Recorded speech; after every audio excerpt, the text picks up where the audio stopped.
بسم اللہ الرحمن الرحیم۔ حضرت سیدہ عائشہ صدیقہ رضی اللہ تعالی عنہ سے روایت ہے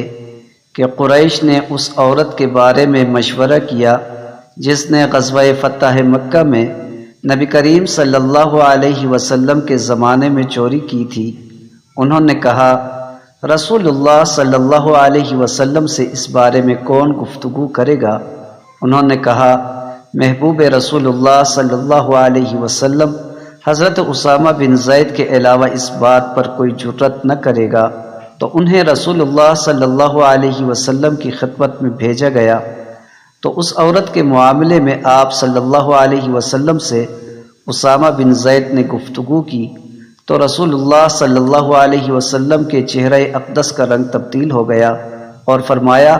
کیا تو اللہ کی حدود میں سے ایک حد میں سفارش کرتا ہے؟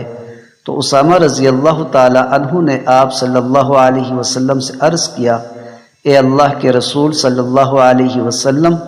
میرے لیے مغفرت طلب کریں۔ جب شام ہوئی تو رسول اللہ صلی اللہ علیہ وسلم کھڑے ہوئے اور خطبہ ارشاد فرمایا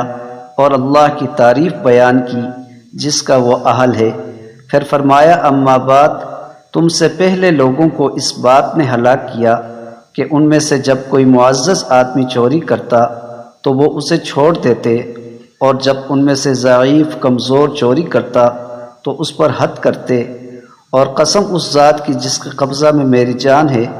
اگر فاطمہ بنت محمد بھی چوری کرتی تو اس کا بھی ہاتھ کاٹ دیتا۔ پھر آپ صلی اللہ علیہ وسلم نے حکم دیا اس عورت کے بارے میں جس نے چوری کی تھی، تو اس کا ہاتھ کاٹ دیا گیا۔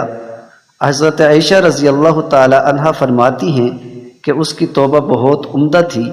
اور اس کے بعد اس کی شادی ہوئی اور وہ اس کے بعد میرے پاس تھی،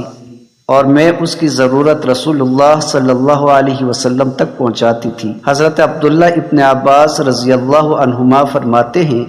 کہ نبی اکرم صلی اللہ علیہ وسلم نے ارشاد فرمایا، تورات میں لکھا ہوا ہے، جو شخص اپنی عمر لمبی اور رزق وسیع کرنا چاہتا ہے، اس کو چاہیے کہ وہ رشتہ داروں سے تعلقات قائم رکھے۔